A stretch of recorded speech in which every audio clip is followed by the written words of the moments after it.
सुबह स्नान पूजन अर्चना कर कर बड़े आनंद के समय दोपहर का तीसरा पहर प्रदोष काल के समय पर शंकर भगवान की आराधना करी जाए, शिव जी का शिवलिंग का पूजन करा जाए। पार्थिव शिवलिंग का निर्माण कर कर पूजन कर लो, चाहे अपने घर में जो शिवलिंग है उसका पूजन कर लो।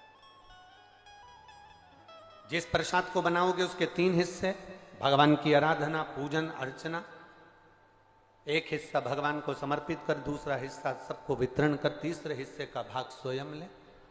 शिव जी का चढ़ा हुआ प्रसाद पूरी रात्रि नहीं रखा रहता,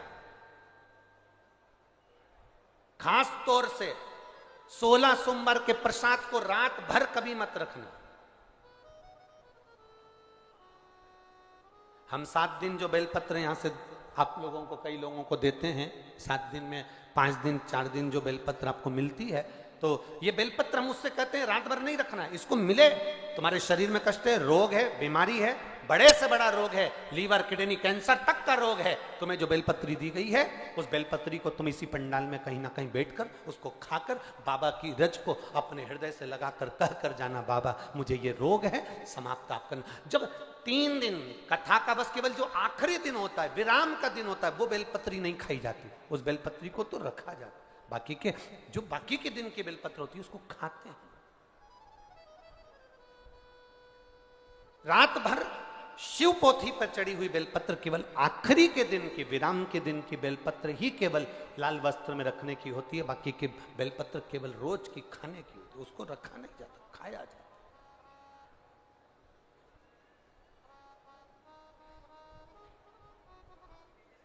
उसको प्राप्त किया। जैसे अशोक सुंदरी पर चढ़ी हुई पीपल के वृक्ष की, पीपल के पत्ते की अग्रभाग अगर शिव जी की अशोक सुंदरी की ओर स्पर्श करा हुआ, कितना भी दमाओ, कितनी भी श्वास की बीमारी हो, फेफड़े कितने भी कमजोर हो गए, उस पीपल के पत्ते का अग्रभाग हमारे उस श्वास को ठीक करती, दमा को ठीक करती। अशोक सुंदरी है इसमें।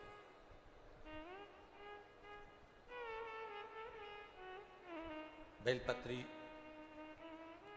अब ब्राह्मण ने पूछा कि तुमने मुझे प्राप्त कैसे करा, का बता दिया, ऐसा ऐसा व्रत है, उसको करो, 17वें व्रत में इसका उद्यापन कर दो। उद्यापन होगा वही प्रदोष काल में शाम के समय, ठीक है। मान लो 17वें में नहीं कर पाए तो अगला जब तुम्हारे को अच्छा महसूस हो तब करो, पर व्रत का उद्यापन जरूरी है, ठीक है। ब्राह्मण ने सुना,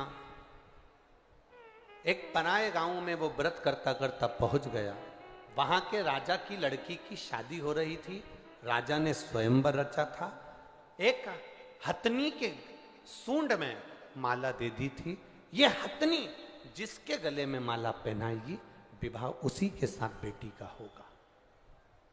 वो हथनी कौन थी? हथनी कौन थी?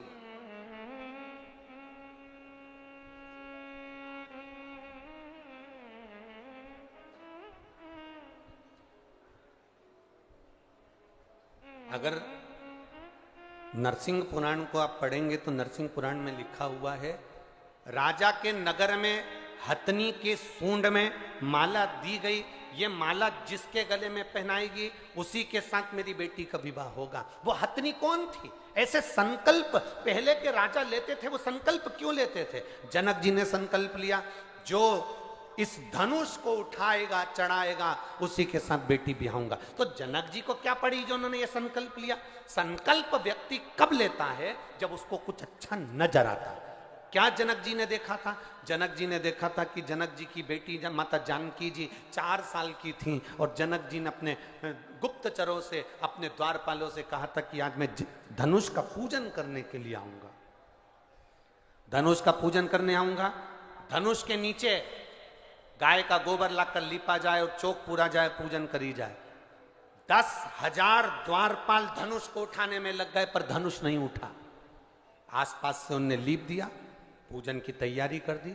इतने में जानकी जी ने आकर देखा, 4 साल की जानकी जी आकर देखती हैं, पूछती हैं द्वारपालों से, काका जी आपने धनुष के नीचे तो लीपा ही नहीं, पिताजी कितने नाराज होंगे। आपने धनुष के नीचे नहीं लीपा, पिताजी नाराज होंगे। हमसे धनुष उठा नहीं। 4 साल की सीता जी ने कहा आपसे धनुष नहीं उठा, लाओ मैं लीप देती हूं। 4 साल की जानकी जी उल्टे हाथ से धनुष उठाई, हाथ में गोबर लेकर जानकी जी ने लीप दिया, धनुष को रख दिया। जनक जी पूजन करने के लिए आए। जनक जी पूजन करने के लिए आए और जनक जी ने पूजन करते समय देखा कि धनुष के नीचे का भाग पहली बार लिपा हुआ है। जनक जी ने पूछा यह भाग लिपा कैसे, ये किसने लिप दिया? तो द्वारपालों ने कहा ये सीता जी ने, जानकी जी ने लिपा। 4 साल की जानकी, 4 वर्ष की जानकी और धनुष उठा लिया। हाँ, बुलाओ सीता जी को।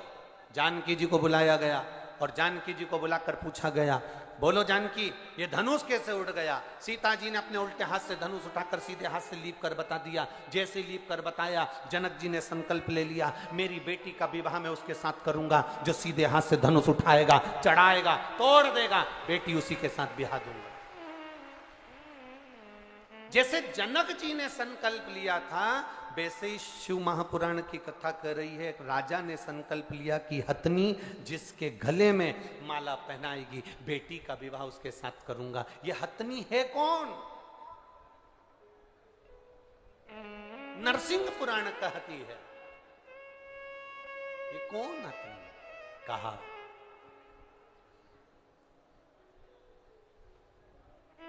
ये वो हथनी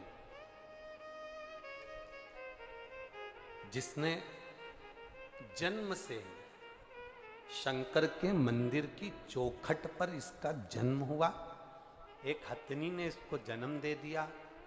मां प्राणों को छोड़कर चली गई थी। एक व्यक्ति रोज शिव मंदिर जाता था और इस हथनी को सहला कर जाता था। हथनी धीरे धीरे बड़ी होती गई। शिव की आराधना में यह हथनी भी डूब गई। कहते हैं हजारों हजार ऋषिवर की बुद्धि में जितना बल था, उस हथनी में उतना बल सोचने का और समझने का था कि किसका भाग्य क्या कहेगा, वो हथनी समझ जाती थी। राजा ने उसी हथनी के गले में माला पहनाने के लिए दी कि ये माला तुम अपने सूंड में रखकर जिसको पहनाओगी उसी के साथ बेटी का विवाह होगा। हथनी ने राजा की लड़की को देखा था कि इसका भाग्य क्या कहता है। ब्राह्मण के गले में, जो मित्र थे कार्तिकेय जी के, उनके गले में माला पहना दी गई। माला पहनाई, विवाह पक्का हो गया। राजकुमारी का विवाह उस ब्राह्मण के साथ हो गया। ब्राह्मण साधारण नहीं दिया, माला पहनने के बाद उसको एक नगर का राजपाट प्राप्त हो गया, जिस नगर का राजा उसको देकर चले गए। शिव क्या करते हैं? कई लोग कहते हैं शंकर भगवान करते क्या? शिव जी करते क्या? हम कहते हैं शंकर भगवान का केवल एक ही काम है, जो लिखा विधाता ने तुम्हारी किस्मत में, जो दुख विधाता ने लिखा, शिव जी का एक काम है। तुम जब शंकर भगवान के शिवलिंग पर जल चढ़ाते हो तो शिवलिंग पर जो चंदन लगा रहता है वो जल चढ़ाने से धुल जाता है। जब तुम शिवजी पे जल चढ़ाते हो तो चंदन धुलता है, श्रृंगार धुलता है।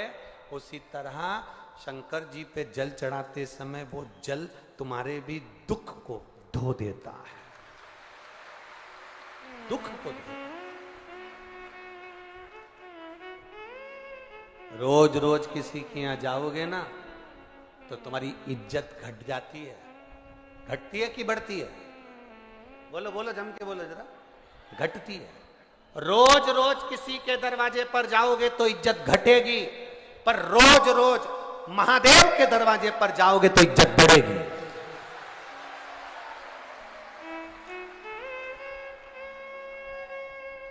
किसी के दरवाजे पर जाने से इज्जत घटती है, पर महादेव के दरवाजे पर जाने से इज्जत बढ़ती है। बढ़ती है। अभी तक तुम जाके देखना, तुम ऐसी रोड पर घूमते रहो, रोज शंकर जी के मंदिर जाना चालू कर दो, तो पहले तो लोग कहेंगे हाओ आवारा है नंबर 1 का, बेकार है तो छोरा, बहुत अवल्ला है ये तो, बहुत बेकार है ये तो। छोरे को बेचारे को जो देखो वो एक ही बात की, ये तो अवल्ला है, ये तो ऐसा है, ये तो वैसा है। और वही छोरा जब रोज शंकर जी के मंदिर जाए और शंकर जी का श्रृंगार करे, शिव जी पे जल चढ़ाए, त्रिपुंड लगा के जब मंदिर से आए, तो धीरे धीरे लोगों का कहने का तरीका बदल जाएगा। भैया ये तो रोज मंदिर जाता है, शंकर जी का भगत है, नंबर 1 का भगत। भगत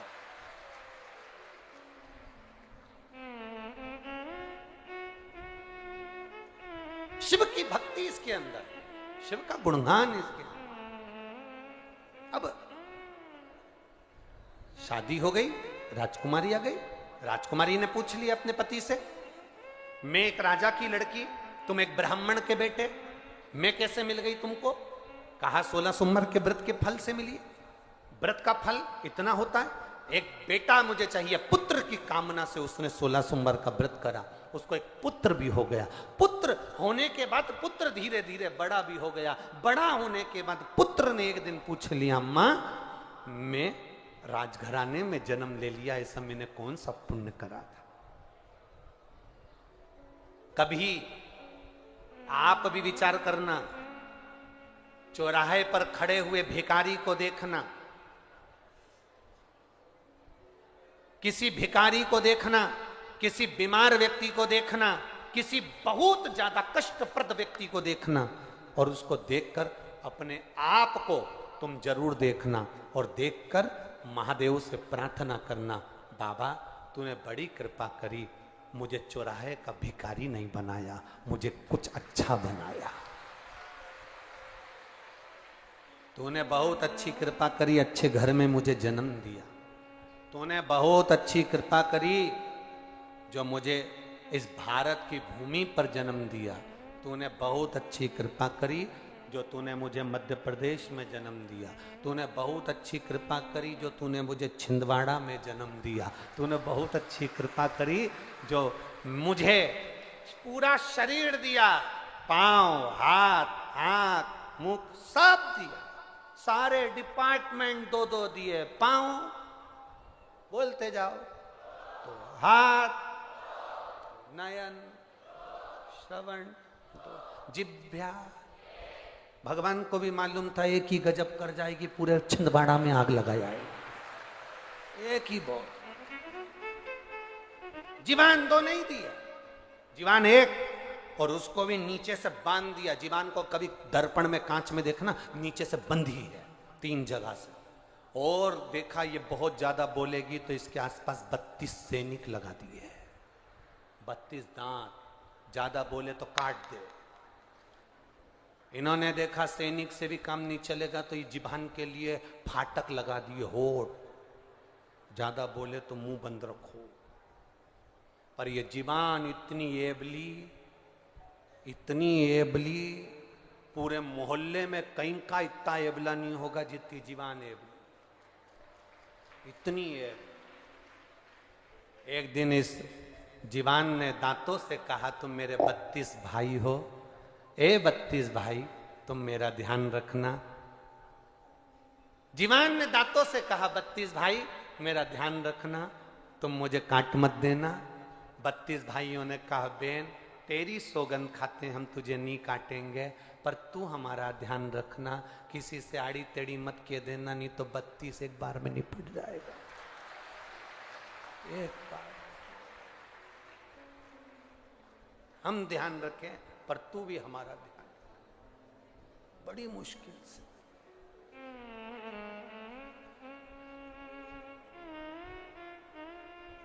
वो कहते ना, इस जिह्वा को रोग लगा है, दिन भर चुगली करने। इस जिह्वा को रोग लगा है, दिन भर चुगली करती। कई कई की तो ऐसी भी आदत रहती है कि कथा में भी चुगली करती रहेगी। कहीं की को आगे बैठी दिख गई ना तो पीछे वाली वो देख कमला की बहू बैठी वो देख वो लीलाबाई की छोरी ये हर जगह ना जाने कहां से आगे घुस जाती है, पता ही नहीं पड़ता। आ गई साड़ी में पिन लगा के। इस जिभ्या को रोग लगा है, अरे रोज चुगलिया इन जिभ्या से शिव जी जप लो सारे रोग मिट, सारे रोग की समाप्ति है, मिट जाए।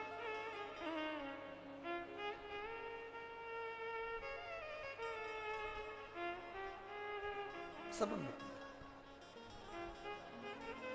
आप जितना भजन में चित्त लगाओगे उतनी उतनी आनंद की अनुभूति आपके भीतर होती चली जाएगी, उतना सुख अपनी जिंदगी में मिलता चले जाएगा। क्या करा जाए? बेटे ने पूछा मुझे क्या करना चाहिए। मेरी जन्म अच्छे घर में अगर तुम्हारा जन्म हो जाए, अच्छा घर मालूम है कैसा होता है? अरे जम के तो बोलो, जिसके यहाँ एसी लगा है वो अच्छा घर है, जिसके यहाँ डनलप के गद्दे बिछे हैं वो अच्छा घर है, खूब जोरदार गाड़ी बंगला सो अच्छा घर है? नहीं, अच्छा घर, अच्छा घर तो हमने एक बार पहले कथा में कही थी, मकान बनाओ मना नहीं है, घर बनाओ मना नहीं है, पर घर अच्छा बनाने के लिए दो अच्छे होना चाहिए। मकान अच्छा बनाने के लिए, घर अच्छा बनाने के लिए दो अच्छे होना चाहिए। पहले नंबर पर मिस्त्री, दूसरे नंबर पर स्त्री।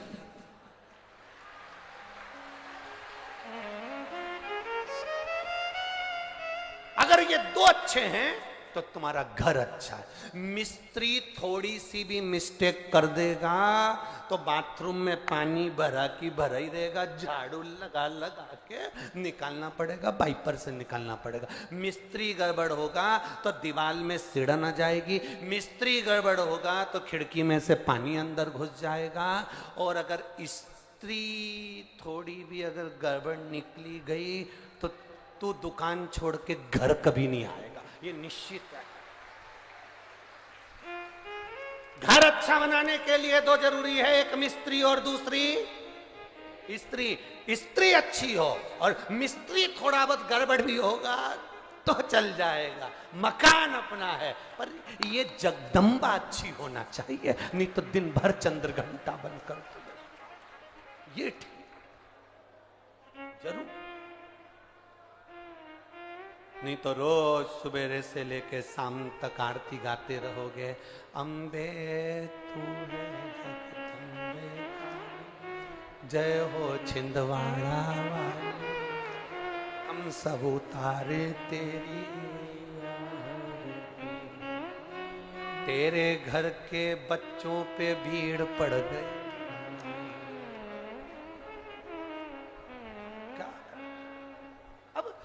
मिस्त्री और स्त्री दोनों ठीक हो, घर अच्छा, परिवार अच्छा। अच्छे घर में अगर जन्म हो जाए, अच्छा घर से मतलब ये नहीं कि फ्रिज ने, कूलर ने, वॉशिंग मशीन ये नहीं, ये ने वो, कुछ नहीं। झोपड़े में भी रहो तो बस जहां जिसके साथ रह रहे हो, परिवार में जितने लोग रह रहे हैं, सबका दिल अगर खुश है, सास भी प्रसन्न, बहू भी प्रसन्न, बेटा भी प्रसन्न, नाती पंती सब प्रसन्न है, तो झोपड़े में भी सुख है। यहाँ कई लोग बैठे होंगे जिनके घर में पहले मेहमान आते थे तो एक ही दो कमरे का तो मकान होता था, उसी में दरी बिछा के, गद्दा बिछा के और सो जाते थे। पहले तो कई कई माताएं तो ऐसी भी हैं जिनके घर में रुई के गद्दे नहीं होते थे, तो टाट का गद्दा सिल के उस पर साड़ी की खोल चढ़ा के उस पे सो जा। मेहमान एक हॉल के अंदर सारे मेहमान, जो आता था वहीं रहता, जो आता वहीं सोता। धीरे धीरे तुमने सोचा मकान छोटा पड़ता, मकान बड़ा कर लिया। जितना बड़ा मकान होते चले गया, मन छोटा होते चले गया। अब बड़ी बहू सोचती है कि हमारे मेहमान हम झेल लेंगे, छोटी बहू अपने मेहमान, सास के मेहमान सास झेले। आज के जमाने में मकान तो बड़ा हो गया, मेहमान अगर घर में आते हैं तो बड़ी बहू अपना कमरा छोड़ के नहीं आती, छोटी अपना कमरा छोड़ के नहीं आती। बेचारी सास धीरे धीरे जाके 2 गिलास पानी लाकर पिला देती है, मेहमान को वो झेल। मेहमान पूछते भी हैं बड़ी बहू नहीं दिख रही, अब उसको कौन के कौन के। कभी कभी तो पूरी पुराण की लीला भी पलट जाती है, हमने देखा है कई बार। एक बार हम लोग हैदराबाद जा रहे थे, तो हैदराबाद जाते जाते हमारी जो ट्रेन का टिकट था उसमें इधर सामने की 2 बर्थ थी, एक पति पत्नी की, और इधर की बर्थ हमारी थी। तो हमारे सब बच्चों के साथ हम बैठे थे। अब इधर की बर्थ थी, वहां पर लोग बैठे।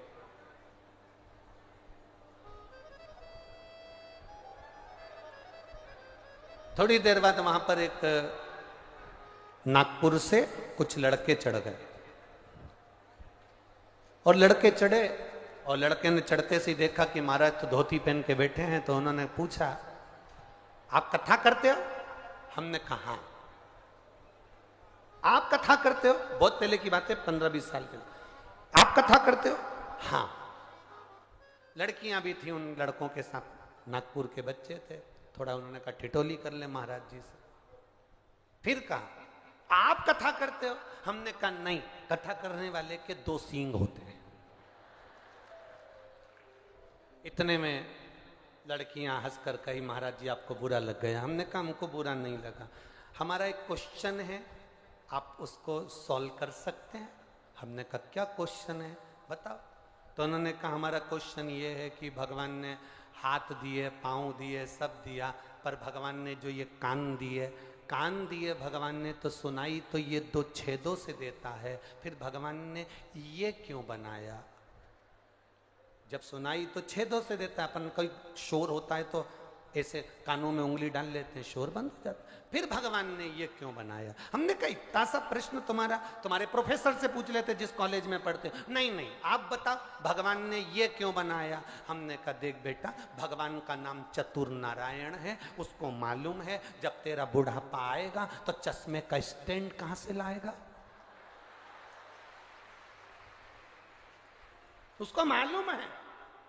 अब रोज रोज बुढ़ापे में तू चश्मा बांधेगा और छोड़ेगा तो नहीं, इसलिए भगवान ने ये चश्मा रखने के लिए स्टैंड दिया, यहाँ रख ले।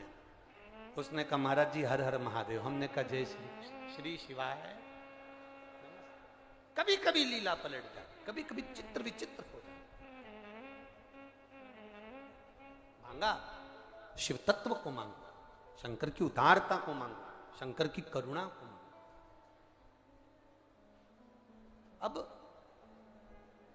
अच्छे घर में जन्म लेना का मतलब ये नहीं कि बहुत गाड़ी बंगला जमीन जायदाद सोना चांदी पीतांबर हीरा मोती सब हो। अच्छे घर में जन्म लेने से मतलब है घर में जितने सदस्य रह रहे हैं वो एक दूसरे का आदर करें, सम्मान करें, और सब मिलकर कभी कभी एक साथ बैठकर भगवान का भजन करें, तो समझ लो वो अच्छा घर है,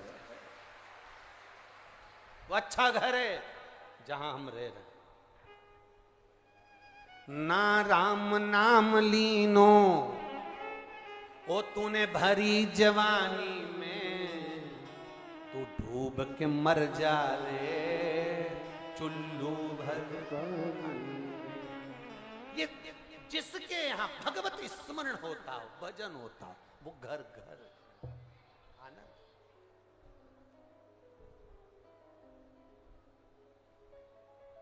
जहां भजन ही नहीं है वह आनंद। बेटे ने अपनी माता से पूछा मां इतने अच्छे घर में मेरा जन्म हुआ, मैंने करा क्या था? अगर अच्छा हाथ मिल जाए, नेत्र अच्छे हैं, शरीर अच्छा है, कोई बीमारी तुमको नहीं है, तुम अपने आराम से 2 रोटी कमा रहे हो और खा रहे हो, तो दुनिया के सबसे सुखी व्यक्ति तुम हो, दुनिया के सबसे प्रसन्न जीव आप हो, आनंदित जीव आप। भगवान को धन्यवाद दिया करो, मैं अच्छे घर में जन्मा, मेरे को अच्छा सुख दिया। अब बोले माँ मुझे भी 16 सोमवार का व्रत कर।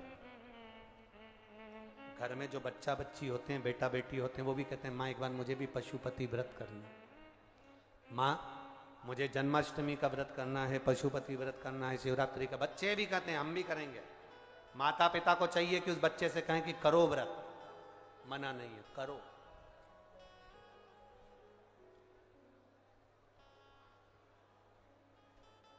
करो व्रत, व्रत करने में मना नहीं। बेटे ने व्रत करना प्रारंभ करा, नियम बना लिया व्रत का नियम। एक बार की बात है, बेटे ने जब व्रत किया, व्रत करते करते दूसरे नगर के राजा ने अपनी बेटी, इकलौती बेटी के लिए लड़का ढूंढने भेजा। तो ये युवराज, ये लड़का मिला, जिसको देखकर अपनी बेटी का विवाह कर दिया। बुजुर्ग राजा के पास में कोई नहीं था संभालने के लिए, तो पूरा राज ठाट इसको दे दिया। रानी ने अपने पति से पूछा कि मेरी शादी तुम्हारे साथ में हुई, तुमने पुण्य कौन सा करा था? उसने कहा मैंने केवल 16 सोमवार का व्रत किया, उसके सिवाय कुछ नहीं किया। उसका पुण्य इतना प्रबल है? हाँ। इतना प्रबल? हाँ। अभी भी तुम व्रत करते हो? हाँ। 16 सोमवार? हाँ। एक बार 16 सोमवार का व्रत का कार्य था, पति ने अपनी पत्नी से कह दिया कि पूजन का सामान लाकर दे दो। शिव महापुराण की कथा यहां तक वर्णन करती है, पशुपति व्रत करो तो अपने हाथ से प्रसाद बनाओ, पशुपति व्रत करो तो अपने हाथ से थाली लगाओ। शंकर भगवान की हरतालिका तीज का व्रत करो, चाहे पशुपति व्रत करो, चाहे शिवरात्रि का व्रत करो, अपने हाथ से पूजन की थाली लगाना चाहिए, जमाना चाहिए। अपने हाथ से पूजन की थाली को तैयार करना चाहिए। दिया बाती सब अपने हाथ से, अपने हाथ। और आज हम कहने में पीछे नहीं हटेंगे, एक बात जरूर आपसे कहेंगे, अगर आप स्वीकार करेंगे तो। पशुपति व्रत करने वाली माताओं से निवेदन है, आप जो मंदिर में 6 दिए लेकर जाती हो, उस 6 दिए में जो बत्ती बनाकर ले जाती हो, वो बत्ती बाजार की बनी होने की अपेक्षा रुई से अपने हाथ से बनाकर लेकर जाना। फिर पशुपति व्रत का फल मिले कि ना मिले बताना जरूर। बाजार की बनी बनाई बत्ती, यहां तक पशुपति व्रत में हमने यहां तक कहा कि बाजार का प्रसाद नहीं, अपना बनाया हुआ प्रसाद रखो। बोला था कि नहीं बोला था? जितनी माताएं बेटी बोलो जरा जम के, बोला है ना? अपने मीठे चावल बना लो, हलवा बना लो, खीर बना लो, जो 3 हिस्से कर सको वो बना, अपने हाथ से सिद्ध करो। 6 दियों में जो बत्ती रखो वो भी अपने हाथ से बटी हुई, अपने हाथ से बनी हुई। बाजार की रखोगे, फल कितना मिल रहा है हमको नहीं मालूम, पर एक बार इस शिव महापुराण के कहने से अपने हाथ से रुई को बटकर बत्ती बनाकर 6 दिए में रखकर प्रसाद रखकर पशुपति नाथ का व्रत जब करो, 6 दिए जमीन पर रखकर 5 दिए प्रज्वलित कर कर, 1 दिया जो बिना जला है उसको थाली में रखकर, प्रसाद का 1 हिस्सा वापिस लेकर जब अपने दरवाजे पर दिया लगाओ, अपनी हाथ से बनी हुई बत्ती 5 मंदिर में, 1 अपने दरवाजे पर जब तुम लगाओगे, उसका जो फल मिलेगा आपको सोच से परे होगा, उसका एक आनंद ही दूसरा।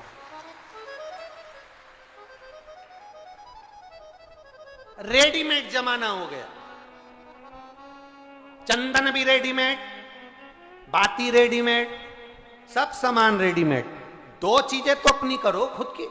क्या क्या? एक पशुपति नाथ का प्रसाद और एक पशुपति नाथ के मन पूजन में लगने वाली बाती, ये तो अपनी करो। 2 चीजें अपनी हो, एक प्रसाद एक बाती, बाती भी अपनी हो। बात ही अपनी है। कितना सुंदर प्रसंग है। स्कंद पुराण का यह प्रसंग आपने पहले भी सुना होगा।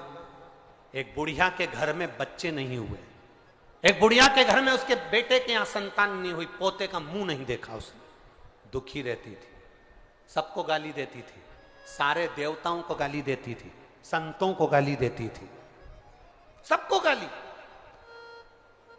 कोई संत उसके यहां मांगने चले जाए तो वो मारने दौड़ती थी। बुढ़िया एक दिन पोछा लगा रही थी, एक संत उसके यहां मांगने के लिए आ गए। बुढ़िया ने पोछा लगाते लगाते वो पोछा ही उठा के संत को फेंक के मार दिया। ले ये रख ले। पोछा लगाने का पोछा फेंक कर मारा। उस पोछे को संत ने उठाया, धोया, धुलवाया, धुलवा कर उस पोछे को धुलवाने के बाद उसकी जो चिंदी थी उसको मट कर दिया लगा दिया। आज मालूम नहीं था संत को कि शिवरात्रि है, मालूम नहीं पड़ पाया, उसने बस दिया लगा दिया। भगवान के आगे नहीं, बस प्रकाश करने के लिए उसने दिया लगाया था। जिस झोपड़े में रहता था वहां शिवलिंग था, वहीं पर दिया लगाकर बैठ गया। इतने में बाबा देव अधिदेव महादेव ने कहा, सुनो संत देव, जिस स्त्री ने तुमको ये पोता दिया, हमारे यहां पोछने वाले को पोता कहते हैं, जिस स्त्री ने ये पोछा ये पोता दिया, उसका दिया कपड़ा मेरे सामने प्रकाश करा है, इसलिए मैं उसके घर में पोता देता हूं। ये पोते का प्रमाण, मैं पोता दे रहा हूं उसके घर। एक पोछे का कपड़ा भी हमको फल दे जाता है। अपने हाथ से आप लोगों ने पशुपति व्रत करे हो और आपको लगता है कि मैंने व्रत करे थे, मेरा काम नहीं हुआ, एक बार अपने हाथ से बाती को मट कर भगवान के सामने 5 पशुपति व्रत कर कर देखिए। रानी से कहा कि मेरा पूजन का सामान भेज देना, अपने हाथ से हरताली का तीज की पूजन की तैयारी करो, अपने हाथ से फुलेरे का स्मरण करो, अपने हाथ से पूजन का साहित्य तैयार करो, अपने हाथ। अब संतान, अब यहां उसने अपनी रानी से कहा मुझे सामान ला दो।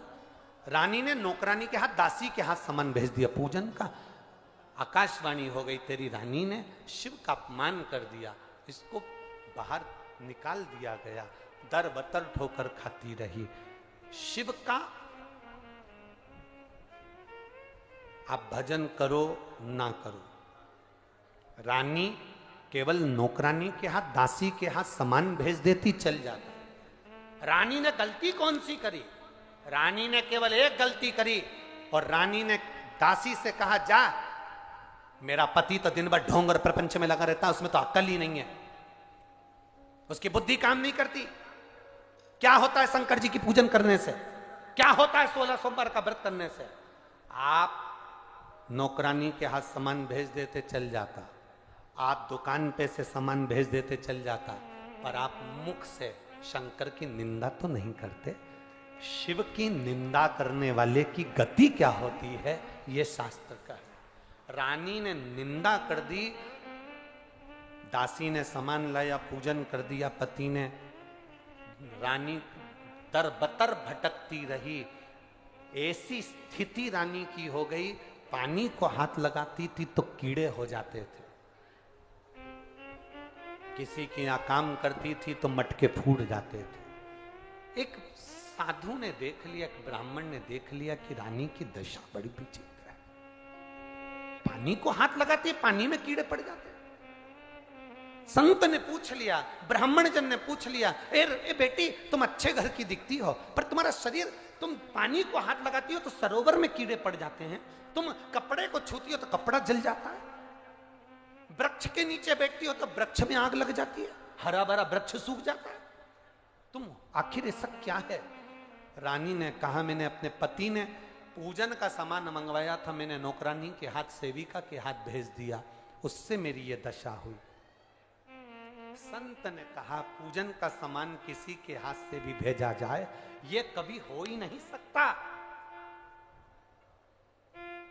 मां अंदर रोटी बना रही है, दरवाजे पर मांगने वाला कोई खड़ा है भूखा, मां ने अपने बेटे से कहा, ले ये रोटी लेकर जा और उसको देकर। बेटे ने रोटी दी तो माँ के हिस्से में पुण्य नहीं आएगा क्या? अरे बोलो तो जम के, माँ के हिस्से में पुण्य नहीं आएगा क्या? माँ के हिस्से में पुण्य आएगा, क्योंकि रोटी माँ ने बनाई है। माँ ने कहा बेटा जा रोटी देकर आ, माँ के हिस्से में भी पुण्य है और जिसने दिया उसके हिस्से में भी पुण्य है। तो यहाँ अगर तुमने नौकरानी को भेजा कि ये सामान रख के आओ, पूजन का सामान देकर आओ, तो इतने में तो तेरी ये गति नहीं होना चाहिए थी, तेरे ऊपर इतना बड़ा दोष नहीं होना चाहिए, तेरी ये गति होना ही नहीं चाहिए। तू झूठ बोल रही है कि तूने सामान भेजा तो भगवान नाराज हो गए और मेरे हाथ ऐसे हो गए, मेरा शरीर ऐसा हो गया कि बेकार, ये हो ही नहीं सकता। तू झूठ बोल रही है, तू झूठ बोल रही है, ये तेरी गति ऐसे नहीं हो सकती। तब रानी ने कहा मैंने तो बस यही करा था, नौकरानी के हाथ भेजा था। नहीं, तू याद कर कि तूने करा क्या, तू करी क्या है वो याद कर लेगा। तब रानी ने कहा कि मैं पलंग पर बैठी थी, नौकरानी से मैंने कहा कि तू ये सामान लेकर जा। इतने में मेरा भोलेनाथ नाराज नहीं हो सकता। भोलेनाथ नाराज तब होता है, शिव की निंदा करने वाले को तो भुगतना पड़ता है। केवल तू नहीं, शंकर भगवान की निंदा करी थी देवऋषि नारद ने। देवऋषि नारद ने जाकर कहा था भोलेनाथ आप कामदेव को नहीं जीत पाए थे, मैंने कामदेव को जीता है। शंकर भगवान की निंदा नामदेव उसने नारद ने करी, और शंकर भगवान की निंदा नारद ने करी तो शिव जी ने कहा नारद तुमने ये बात मुझसे कह दी, पर नारायण से जाकर मत कहना कि तुम ये शब्द मत बोलना कि तुम काम को जीते। नारद जी ने जाकर भगवान विष्णु से कह दिया नारायण जिस कामदेव को भोलेनाथ नहीं जीत पाए उस कामदेव को मैंने जीता है। शंकर भगवान जिसको नहीं जीत पाए उसको मैंने जीता है। भगवान विष्णु की आंख से आंसू बह गए। लक्ष्मी जी ने पूछा तुम रो रहे हो, क्यों रो रहे हो? भगवान कहते हैं नारद जी ने निंदा कर दी शंकर जी की, मैंने निंदा सुन ली शंकर जी की, इसलिए ये नारद का सिर तो जाएगा पर मेरा भी सिर कटेगा, ये निश्चित है। वही हुआ, नारद को बंदर का मुंह लगा, रामचरितमानस में लिखा है। और भगवान विष्णु ने शंकर की निंदा सुनी थी, इसलिए उनका सिर कटा तो घोड़े का मुंह लगा, हयग्रीव अवतार हुआ शंकर भगवान विष्णु। शिव की निंदा करने वाला और शिव की निंदा सुनने वाला, ये दोनों महापापी की गिनती में आते हैं। शंकर की निंदा कभी ना सुनो, शंकर की निंदा कभी ना करो, शिव भक्त की निंदा कभी ना करो।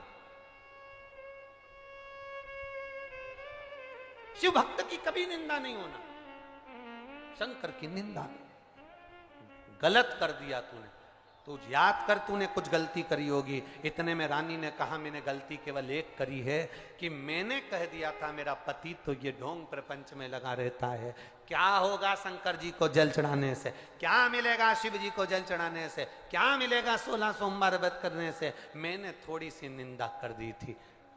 संत ने कहा निंदा निंदा होती है, थोड़ी और बड़ी नहीं, इसलिए तू भुगत रही है। अब एक काम कर, शंकर की तू आराधना कर, जो तेरा पति व्रत करता था वो तू कर। रानी ने व्रत करना प्रारंभ करा, रानी ठीक हुई, पति को याद आई, पति उसको लेने के लिए आया और फिर वापिस राजसी ठाट सिंहासन पर बैठ गए दोनों, फिर बैठ।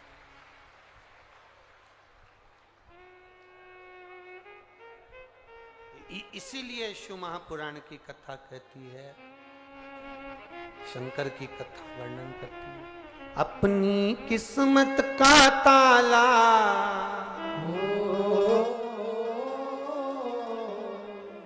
अपनी किस्मत का ताला हो, अपनी किस्मत का ताला तुम खोलते चलो। श्री शिवाय नमस्तुभ्यं तुम बोलते चलो, श्री शिवाय नमस्तुभ्यं तुम बोलते चलो। ओ श्री शिवाय नमस्तुभ्यं तुम बोलते चलो, ओ श्री शिवाय नमस्तुभ्यं तुम बोलते चलो। अपनी किस्मत का ताला हो, अपनी किस्मत का ताला हो, अपनी किस्मत का ताला तुम खोलते चलो। श्री शिवाय नमस्तुभ्यं तुम बोलते चलो। श्री शिवाय नमस्तुभ्यं तुम बोलते चलो। बड़े भाव से दोनों हाथों से।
समझाना बड़ा मुश्किल है, समझाना बड़ा मुश्किल है, आखिर वो दर्द दिल है, आखिर वो दर्द दिल है। समझाना बड़ा मुश्किल है, समझाना बड़ा मुश्किल है, आखिर वो दर्द दिल है, आखिर वो दर्द दिल है।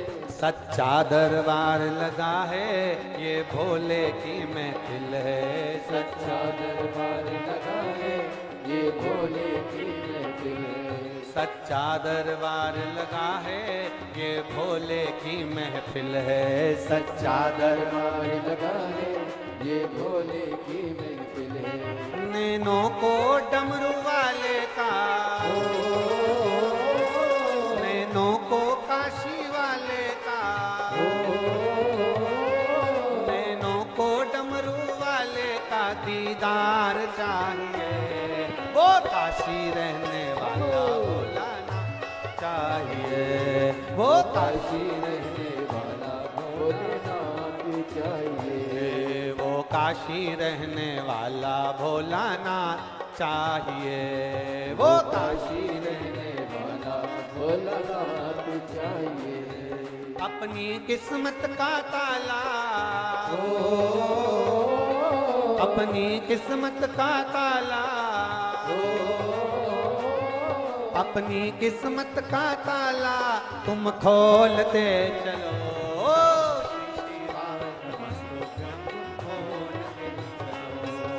श्री शिवाय नमस्तुभ्यं तुम बोलते चलो।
कमी न अरमानों की, तेरे दिल दीवानों की, तेरे दिल दीवानों की, कुछ कमी न अरमानों की, कुछ कमी न अरमानों की, तेरे दिल दीवानों की, तेरे दिल दीवानों की, मुझको मदहोश बनाए कतार तेरे नैनों की, मुझको मदहोश बनाए सरकार तेरे नैनों की। नैनों को डमरू वाले का, नैनों को काशी वाले का, नैनों को डमरू वाले का दीदार चाहिए, वो काशी रहने वाला भोलानाथ चाहिए, वो काशी रहने वाला भोलानाथ चाहिए, वो काशी रहने वाला भोलानाथ चाहिए, वो काशी रहने वाला भोलानाथ चाहिए। अपनी किस्मत का ताला, अपनी किस्मत का ताला, अपनी किस्मत का ताला तुम खोलते चलो,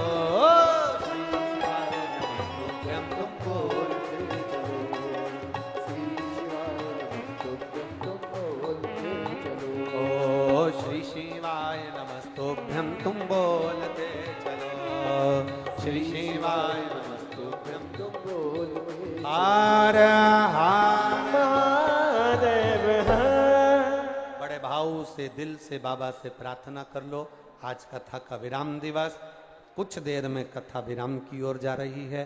बड़े भाव से प्रार्थना करिए, जहां जगह मिल जाए वहां बैठकर बाबा से अपने दिल की बात अवश्य कहिए, भाव से प्रार्थना करिएगा। श्री शिवाय नमस्तु, श्री शिवाय नमस्तु, श्री शिवाय नमस्तु, श्री शिवाय नमस्तु, श्री शिवाय नमस्तु। भोला सब दुख काटो मारा, ओ भोला सब दुख काटो मारा, शिव शंकर जपूं तेरी माला, भोले बाबा जपूं तेरी माला, भोला सब दुख काटो मारा, ओ भोला सब दुख काटो मारा। वेश है मंगल मंगलकारी, वेश है मंगल मंगलकारी, शमशान वासी हमारा, शमशान वासी हमारा, ओ भोला सब दुख काटो मारा, ओ भोला सब दुख काटो। चंचुला देवी को तुमरुका जी कथा कहते कहते 12 ज्योतिर्लिंग का स्मरण करा रहे हैं। 12 ज्योतिर्लिंग की कथा का रस तत्व ग्रहण कराते हुए कहते हैं, चंचुला प्रथम सोमनाथ जी का वर्णन किया गया है। जिन चंद्र को काया का रोग हुआ, बाबा देवादिदेव महादेव का भजन कर काया का रोग ठीक हुआ। सोमनाथ जी के रूप में शिव जी विराजे। अगला वर्णन आया है श्री मल्लिकार्जुन का। शरणानंद कार्तिकेय को माता पार्वती शिव जी रिझा कर लेकर आए तो भगवान मल्लिकार्जुन के रूप में विराजमान। फिर अगला वर्णन है महाकाल। दूषण नाम के राक्षस का संहार करने के लिए भगवान कालाधिपति बनकर विराजमान, महाकालेश्वर के रूप में। अगला वर्णन आया है श्री ओमकारेश्वर का। बिंद नामक पर्वत ने तप कर कर भगवान शिव को राजी करा, तो भगवान विंध्याचल पर ओमकारेश्वर के रूप में विराजमान। अगला वर्णन है श्री केदारनाथ। नर नारायण ने तप कर कर भगवान शंकर को यहां पर विराजमान किया। फिर अगला वर्णन आता है भीमा शंकर का। कुंभकर्ण की धर्म पत्नी करकटी का पुत्र भीम, जिसने मंदिर देवालय शिवालय को तोड़ा, शंकर भगवान ने प्रकट होकर भीम का संहार कर कर भीमा शंकर के रूप में विराजमान। अगला वर्णन आया है काशी विश्वनाथ। मनु शत्रुपा ने तप कर कर शिव जी को यहां विराजमान कर। गंगा मैया निरंतर प्रवाहित रही। फिर वर्णन आया है त्र्यंबकेश्वर का। गौतम बाबा पर गौ हत्या का दोष लगा, ब्रह्मा विष्णु महेश ने आकर गौ हत्या के दोष से उनको मुक्त करा, तो त्र्यंबकेश्वर के रूप में विराजमान हुए। अगला वर्णन है श्री वैद्यनाथ जी का। रावण भगवान शिव को लेकर जा रहे थे, संध्या होने के भाव से, पूजन में लगने के भाव से भूमि पर शिव जी को रखा, शिवलिंग उठा नहीं, वैद्यनाथ जी के रूप में विराजित हो गए। अगला वर्णन है श्री नागेश्वर। दारुक नाम के राक्षस का संहार करने के लिए भगवान नागेश्वर के रूप में विराजमान। शिव महापुराण की कथा कहती है। फिर वर्णन आया है रामेश्वरम का। भगवान राम सेतु बांधने से पहले भगवान शिव की आराधना करते हैं और फिर लंका पर विजय प्राप्त करते हैं। ये शिव की आराधना, शंकर की पूजन, शिव महापुराण की कथा, जो दिल से श्रवण करता है, जिस लक्ष्य से, जिस आनंद से सुनता है, उसको वो विजयता अवश्य प्राप्त होती है, ये निश्चितता। अगला वर्णन आया है कृष्णेश्वर। सुधर्म नाम के ब्राह्मण की 2 पत्नी थी, सुदेहा घूष्मा। सुदेहा के घर में संतान नहीं थी, घूष्मा के घर में औलाद थी। घूष्मा ने अपने बच्चे को सुदेहा को दे दिया था। सुदेहा ने पाल पोस कर बड़ा करा, पर एक दिन शादी होने के बाद बेटे की पत्नी को मालूम पड़ा मेरी असली सास तो घूष्मा है। सुदेहा को पूछना बंद कर दिया। जब सुदेहा को पूछना बंद करा तब क्रोध आ गया सुदेहा को। सुदेहा ने अपने बेटे के टुकड़े टुकड़े कर दिए और टुकड़े टुकड़े कर कर एक कपड़े में बांध कर तालाब में फेंक दिए। घूष्मा का नियम था प्रत्येक सोमवार को शिव जी के शिवलिंग का निर्माण करना, प्रत्येक दिन शिवलिंग का निर्माण करना, पूजन कर कर विसर्जन करना। तालाब में विसर्जन करने गई, मन में भाव आया मेरे बेटे को बहुत दिन से नहीं देखा, तो वो बेटा मरा हुआ 1 हफ्ते पहले का तैरता हुआ बाहर आया, तो भगवान कृष्णेश्वर के रूप में विराजमान हो गए। ऐसा 12 ज्योतिर्लिंग का चरित्र तुमरुका जी चंचुला देवी को श्रवण कराते हैं। भाव से चंचुला देवी इस पावन चरित्र को श्रवण करती है। जैसे ही चंचुला देवी ने चरित्र को श्रवण करा, बिंदुक प्रेत योनि से छूट गया और बिंदुक प्रेत योनि से छूटकर तुरंत देव योनि को प्राप्त हो शिव के धाम में चला गया। शिव महापुराण की कथा कहती है बाबा देवादिदेव महादेव जो पीपल के वृक्ष के नीचे बैठकर पिपलेश्वर बनकर सुगंधा और रेणुका को जो 16 सोमवार के व्रत का भाव वर्णन कर रहे थे, वो कथा को दिल से श्रवण कराकर कहते हैं सुनो सुगंधा, जो संसार सागर में मनुष्य इस भूमंडल पर मेरा भजन करता है, शिव तत्व का स्मरण करता है, सुगंधा रेणुका जो शंकर के 16 सोमवार व्रत का आनंद पाता है, पशुपति व्रत का आनंद पाता है, हरतालिका तीज के व्रत का आनंद पाता है, वो मेरे ही धाम को जाता है, शिव तत्व को प्राप्त कर लेता है। ऐसी पवित्र कथा सुनकर देवादिदेव महादेव जो ईश्वर जी गोरा जी बने थे, उन्होंने अपने मस्तक से बेलपत्र उतार कर शिव पोथी को समर्पित कर दी। देवादिदेव महादेव वर्णन करते हैं ये बेलपत्र जीव का कल्याण करने वाली होगी। बाबा बड़े भाव से आनंद करते हुए अपना आशीर्वाद का आनंद सुख प्रदान करते हैं। चारों तरफ आनंद की लहर होती है। एक पत्र में एक बेटी ने लिखा है, गुरुजी हम आपसे बहुत गुस्सा हैं। एक बेटी ने लिखा है, गुरुजी हम आपसे बहुत गुस्सा हैं। आप पत्र टीवी पर भी पढ़ सकते हैं। गुरुजी हम आपसे बहुत गुस्सा हैं। एक तो आपने आने में इतना साल लगाया, वो तो आदरणीय हमारे नगर के कमलनाथ जी हैं जो आपको लेकर आ गए, नहीं तो हमने तो सपना ही सोचा था। तो एक तो आने में आपने देरी लगा दी, और आए भी तो केवल 5 दिन के लिए, इतनी जल्दी जा रहे हो, इसलिए हम गुस्सा हैं। ये तो बाबा की कृपा है जो 5 दिन की कथा यहाँ हुई है, और ये हनुमान जी ने इनको पकड़ रखा है, इसलिए ये कथा यहाँ हो रही है। ये शिव की उदारता है। हम एक बात जरूर कहना चाहेंगे आदरणीय कमलनाथ जी के लिए कि कहीं ना कहीं आप पर राम जी की और हनुमान जी की और आपके माता पिता की कृपा बहुत है, बड़ी कृपा। ये जरूर कहें, ये 5 दिवस की कथा में पूरा छिंदवाड़ा नगर, चारों तरफ देखो, धूप इतनी तेज हुई, पानी इतनी तेज हुई, ठंड इतनी तेज पड़ी, 3 मौसम का दर्शन बाबा ने इसी कथा में तुम्हें करा दिया। इसी कथा में इतनी धूप में, पानी में, लोग बसों पर, गाड़ियों पर, ट्रैक्टरों पर, ट्रालियों पर, टैंकरों पर चढ़ चढ़ कर बैठे हैं, छाता लगाकर, पन्नियां बिछाकर, आप सब आनंद ले रहे हैं।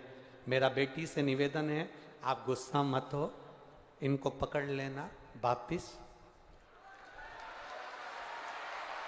फिर पकड़ लेना, और बाबा से प्रार्थना करना भोलेनाथ जी से कि आने वाले समय में फिर बाबा ऐसी कृपा करे और खूब ठाट से कथा, ऐसी शिव भक्ति, ऐसी शिव भक्ति आनंद के साथ। बोल बम का नारा है, बड़े भाव के साथ ये कथा आज विराम लेने जा रही है। माननीय कमलनाथ जी को, माननीय नकुलनाथ जी को, संपूर्ण छिंदवाड़ा क्षेत्रवासियों को साधुवाद देते हुए इस कथा को हम विराम की ओर लें। उससे पहले मैं आदरणीय कमलनाथ जी को आमंत्रित करता हूं कि वो अपने शब्दों से संपूर्ण क्षेत्रवासियों को लाभान्वित करें और क्षेत्रवासियों के लिए, प्रदेशवासियों के लिए और देशवासियों के लिए अपनी वाणी से कुछ संबोधन देवें।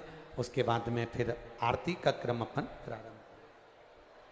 आदरणीय महाराज जी, अभी आपने एक चिट्ठी पढ़ी, उस लड़की की चिट्ठी पढ़ी। मैं उसकी कुछ बात से तो सहमत हूं, उसकी बात से सहमत हूं कि यहां हम सबका पेट नहीं भरा। जय हो।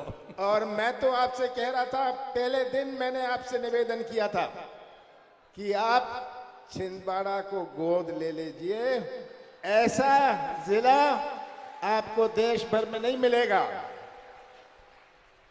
मैंने कुछ परिचय दिया आपको महाराज जी, कुछ परिचय आपने खुद लिया, पर एक आखिरी परिचय मैं देना चाहता हूं छिंदवाड़ा का। 2.5 साल पहले छिंदवाड़ा में कोविड की और देश में कोविड की बड़ी लहर आई।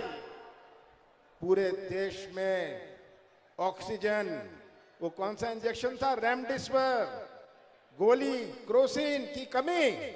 छिंदवाड़ा जिला एक ऐसा जिला था देश में जहां 1 घंटे भी ऑक्सीजन की कमी नहीं रही। सही बात है, इंजेक्शन की कमी नहीं रही। बाकी जिले के लोग देश भर से मुझे कहते थे, ये छिंदवाड़ा में तो कोई कमी है नहीं। मैंने कहा, ये छिंदवाड़ा जिला है, ये जो सामने बैठे हैं इनका प्यार है, इनका विश्वास है, जिसने मुझे वो बल और शक्ति दी है। महाराज जी, मैं अपनी ओर से, छिंदवाड़ा की जनता की ओर से, प्रदेशवासियों की ओर से, देशवासियों की ओर से आपको धन्यवाद देता हूं कि आपकी आवाज, छिंदवाड़ा की आवाज देश भर में, संसार में आई। छिंदवाड़ा आज और महान बना है। आपने छिंदवाड़ा को और महान बनाया है। जो आपकी आवाज सुन रहा है, आपकी कथा सुन रहा है देश भर में, जिसने कभी शायद छिंदवाड़ा का नाम भी नहीं सुना होए, आज वो छिंदवाड़ा मशहूर है। तो मैं आपका बहुत बहुत धन्यवाद करता हूं सबकी ओर से। मैं पुलिस कर्मियों से, सब सेवादारों से धन्यवाद करता हूं कि हमारा सफल कथा पर एक अंत में आपसे निवेदन करता हूं, ये तो आप कह जाइए आप आएंगे फिर से, ये तो आप कह जाइए जल्दी आएंगे, आते रहेंगे, तभी हमें तसल्ली होगी। आप सबका बहुत बहुत धन्यवाद। बहुत बहुत साधुवाद आदरणीय कमलनाथ जी का। आत्मीय प्रेम आपका इस व्यासपीठ के लिए और सारे शहरवासियों का, क्षेत्रवासियों का, संपूर्ण प्रशासन, संपूर्ण स्वास्थ्य केंद्र, नगर पालिका, महापौर, नगर निगम जो भी है, यहाँ के सभी को बहुत बहुत साधुवाद है, जिन्होंने बहुत अच्छी तरह से इस कार्य को संभाला। इतनी लाखों की भीड़ आना और बाबा की कृपा से सब शांति से पूर्ण हो जाना, यही सफल आयोजन की एक आनंदता है। आप सभी को नमन करता हूं। 15 तारीख से फिर वापिस दोपहर में 2 बजे शिव महापुराण की कथा अष्टविनायक पूना महाराष्ट्र से सुनेंगे, आनंद लेंगे। 11 तारीख को एक दिन के लिए दोपहर में 1 बजे से 4 बजे तक इंदौर बड़े आनंद के साथ में कथा का रसतत्व शिव चर्चा का श्रवण करेंगे। भाव से आप सबको नमन करते हुए हर हर महादेव। आरती प्रारंभ हो रही है कुछ देर में। जय जय श्री राधे। सभी भक्तों को हर हर महादेव सदा जैसे की चाह श्री शिवाय नमस्तोभ्यम। व्यासपीठ को नमन करते हुए हम सबके प्रिय, हम सबके लाडले ठाकुर कल्लू जी महाराज के चरणों में नमन करते हुए, परम सत्य परम आदरणीय विश्व विख्यात पूज्य गुरुदेव के पवन चरणों को नमन करते हुए और आप सभी से भक्तों के चरणों में नमन करते हुए, सुंदर आज हम सभी ने विराम दिवस की कथा, पंचम दिवस की कथा श्रवण करी। आरती का समय हो चुका है। आरती का आनंद हम सभी मिलकर लेंगे। पूर्व मुख्यमंत्री माननीय श्री कमलनाथ जी हमारे बीच में मौजूद हैं। आरती में हम और आप मिलकर सुंदर आरती का आनंद लेंगे। जय जय श्री राधे। हर हर महादेव। श्री शिवाय नमस्तुभ्यं। जय शिव ओंकारा, भोले भज शिव ओंकारा, ब्रह्मा विष्णु सदा शिव, भोले भोलेनाथ महाशिव, हरिदानी दारा, ओम हरे हरे हरे महादेव। एकानन चतुरानन पहचान दे राजे, बोले पहचानन राजे। शासन गरुड़ासन, शासन गरुड़ासन, बस वाहन साजे, ओम हरे हरे हरे महादेव। दो भुज चार चतुर भुज, 10 बुद्धि अति सोहे, बोले 10 मुझे अति सोहे। तीनों रूप ने रखता, बोले जी का रूप ने रखता, भुवन जन मोहे, ओम हरे हरे हरे महादेव। अक्षमाला वनमाला, मुंडिमाला दारे, बोले मंडे माला दारी, त्रिपुरारी सारे, त्रिपुरारी कंसारी, हरे माला धारे, ओम हरे हरे हरे महादेव। श्वेतांबर पीतांबर, बागांबर अंगे, बोले बाबा परे आगे, सनिकादिक गरुड़ादिक, सनिकादिक ब्रह्मादिक, भूतादिक संगे, ओम हरे हरे महादेव कर के मद कमंडल चक्र त्रिशूल धरता बोले चक्र त्रिशूल धरता जग करता जग हरता जग करता जग हरता जग पालन